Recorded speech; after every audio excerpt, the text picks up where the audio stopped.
What's up with your Timbers here? Now, yes, I did my top 10 favorite male-led performances of 2023. So now here's my top 10 list of my 10 favorite female-led performances of 2023. Because there were some really great performances that came out last year. So here is my official top 10. Coming in at number 10, I'm going with Kaylee Spenny for Priscilla. Now, of course, she did play the role of Priscilla Presley, and I gotta say, she was really terrific here. I mean, I've seen Kelly Spenny in a lot of stuff before, like some good, like about the sexes, some not so good. Like she was in Pacific Rim Uprising, Bad Times at El Royale, that terrible Craft movie that got released. I'm actually found her voice with this. Hopefully, she's good in the upcoming Alien film too. We'll see how good that will be. Um, but yeah, I thought like some of her performances as Priscilla, I thought was terrific. I mean, her like chemistry with Austin Butler's Elvis was great. She definitely had some really decent dramatic moments. This was definitely her major big break. So I'm glad to see her finally getting the recognition it deserves and getting some better roles here. And this one was a terrific one. A shame she didn't get an Oscar nomination, but hey, at least she got a Golden Globe nomination, so that's good, I guess. All right, number 9, I'm going with Greta Lee for Past Lives. Greta Lee, of course, plays the role of Nora Moon, who of course revisits, reconnects with a childhood friend over the course of 24 years while they contemplate the nature of their relationship. Now, of course, the other cast Teo, the one who plays the lead, Teal Lay, I think his name is. He was pretty good. John Morera, I thought was great, but Greta Lee really shined here. It's also a shame she didn't get any Oscar love, but hey, at least the film got Best Picture nomination. But would have been nice to see her getting nominated. But hey, I still thought she was in it. She was excellent in this. She definitely had some really decent dramatic stuff in this, some decent emotion elements. So really good performance there. It makes me really curious to see what else she can do in the near future. Number 8, I'm going with Annette Bening for Naiad. Now, Annette Bening has been in the business for decades. She's been actually Warren Beatty, so there's that too. Uh, but Annette Bening, I thought this is not her best performance, stuff like that. But I still thought she was terrific here. Some of the scenes where she's swimming across the water, I thought was something cool to look at. Her chemistry with Jodie Foster was great. She really played Diana perfectly, and I gotta say, it was deserving Oscar nomination. I mean, there are people who's giving her slack, saying that wasn't really she shouldn't got nominated. But hey, I'm all for it. She was amazing as well, so I'm glad she got a nomination. Now I don't think she's gonna win, but it's a shame she's been in the business for decades and still have not won one Oscar yet. Which maybe she'll get an honorary Oscar. That's always good. But anyway, number 7, I'm going with Tiana Taylor for 1001. Now Tiana Taylor has popped up in stuff beforehand where she wasn't so great. Like she was in one of those Honey's home to video sequels. She was also in that Tyler Perry Medea Big Happy Family, which one of the most annoying characters in a Tyler Perry film here. I mean, her Byron. Oh God, that was so annoying. But I'm glad she finally found her footsteps in a role like this, and I thought she was terrific. I would love to have seen Tiana Taylor get an Oscar nomination for this performance, but sadly she didn't. Now, of course, here she plays this, the single mother who decides to kidnap her son out of the foster care system. She raised him herself, and as the true struggle of life, in in the constantly changing New York City, and of course, her playing the character of Inez was amazing.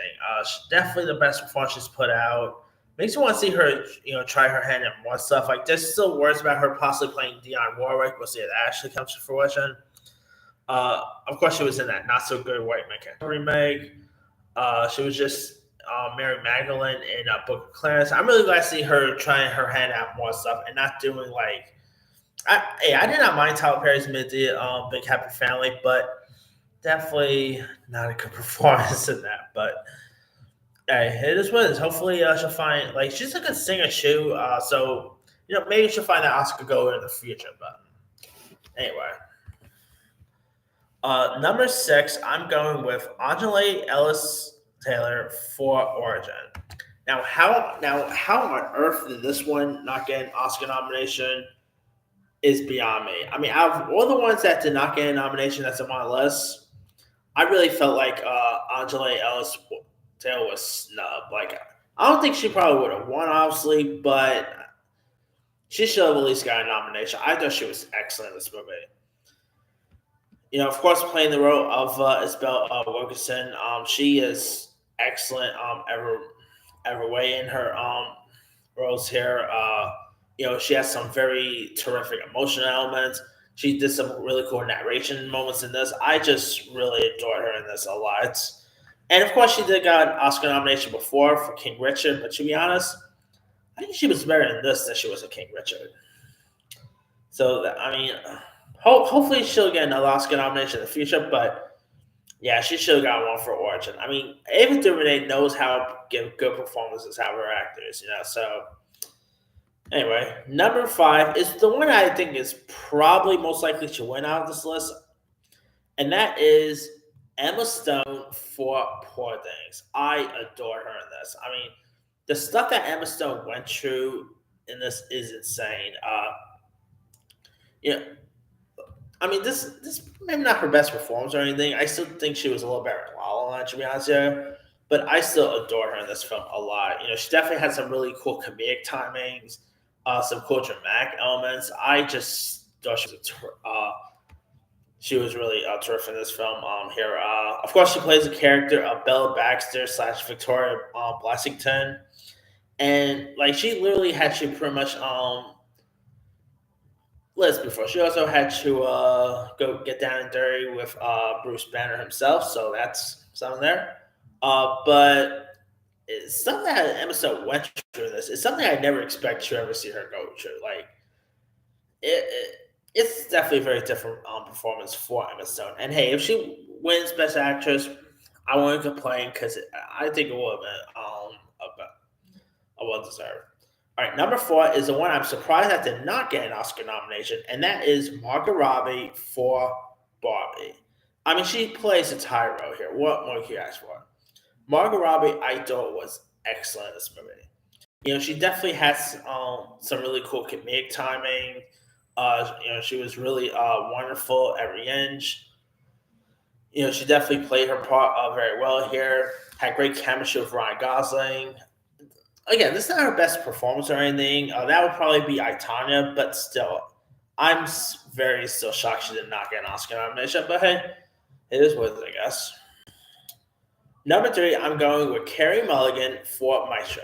While Carey Mulligan isn't as good in this as she was in Promising Young Woman, I still thought Carey Mulligan was wonderful. Of course, playing the role of Felicia Montegra, who's of course who's the wife of Len Bernstein. Carey Mulligan really embodied the character. Like, if you actually look at photos of the real Felicia, you can definitely tell that. You can definitely see the resemblance there perfectly. The moments of there are some really heartfelt dramatic sequences that have features Carey Mulligan here. I mean, Carey Mulligan, I've always adored her. So always nice to see her gain the recognition she deserves. She was also great in stuff like Drive, Saltburn, Promising Young Woman, and Education. Carey Mulligan could do no wrong, and here she shows it. If she actually wins, I'm all for it. Although due respect to Frances McDormand, Carey Mulligan should have won for Promising Young Woman that time, but my number two, I'm going with Lily Gladstone for Killers of the Flower Moon. Lily Gladstone, of course, was excellent. Like, I really think the Oscars are going to go down to either Lily Gladstone or Emma Stone.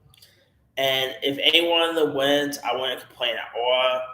Like, Lily Gladstone was excellent in this film. Some of the stuff that she had to go through in this, is very heartbreaking. Her chemistry with Leo DiCaprio's Ernest was terrific. Uh, I mean, Lily Gladstone has done other great stuff before, like Certain Woman, but here really was a film that put her on the map. And hey, I'm all down she wins her Oscar for this because it was a terrific performance. Makes me want to see what else she'll do in the near future. And my number one favorite female-led performance of the year is not Lily Gladstone, it's not Emma Stone or Carey Mulligan. It's probably one that hardly no one will even add as their number one, and that is Fantasia Barrino in The Color Purple. We've seen American Idol winners, like former American Idol winners, try their hands at acting before. Some good, like Jennifer Hudson and Dreamgirls. Some not so good, like Kelly Clarkson from Justin to Kelly. But Fantasia, I thought was excellent in this. Of course, she plays the role of Cecile Harris Johnson, who was portrayed by Oprah in the original. And let me tell you, Fantasia really embodied this role perfectly. I meant to say it wasn't Oprah. It was Whoopi Goldberg in the original. My bad. I always keep forgetting which one of them played each. Anyway, Oprah actually played the character in the original. I mentioned that. My bad there. But still, Fantasia, I just really adoring this here. Some of the stuff that she had to go through was very intense. Like we've seen, Whoopi Goldberg's character go through the scenes a lot, but seeing Fantasia go through them is very heartbreaking to see. But she plays it well here. Her music talent, obviously, she's a great singer. She won American Idol for a reason, people, and she's actually had her chance at acting before. But the only time I've ever actually seen her in something was when she played herself in that Lifetime original movie, which she was fine in. But let's be real, she's playing herself, so obviously she'll do really good at playing herself. But here it really makes me want to see her try her hand acting and more stuff.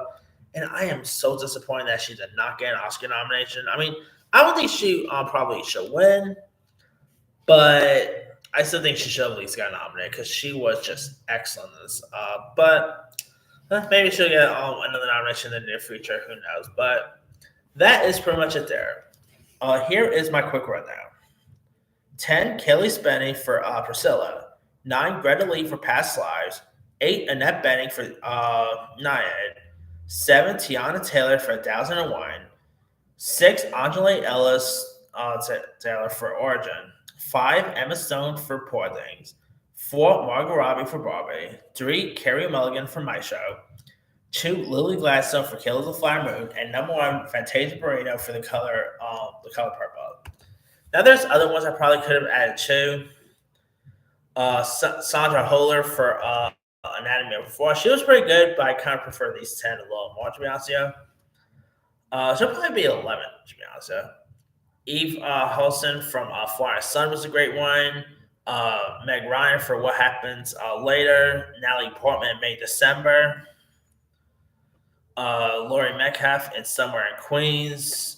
Abby Ryder Forson for Are You There, God? It's Me, Margaret. Julia Louis-Dreyfus for You Hurt My Feelings. Florence Pugh for A Good Person was a great one. I mean, there's some really solid performances I could have added. But let me ask you guys, what are some of your favorite female-led performances of 2023? Did you like Fantasia, Lily Gladstone, Emma Stone? Drop comments below. Don't forget to like, subscribe, hit that bell for notification. This is Him Simon.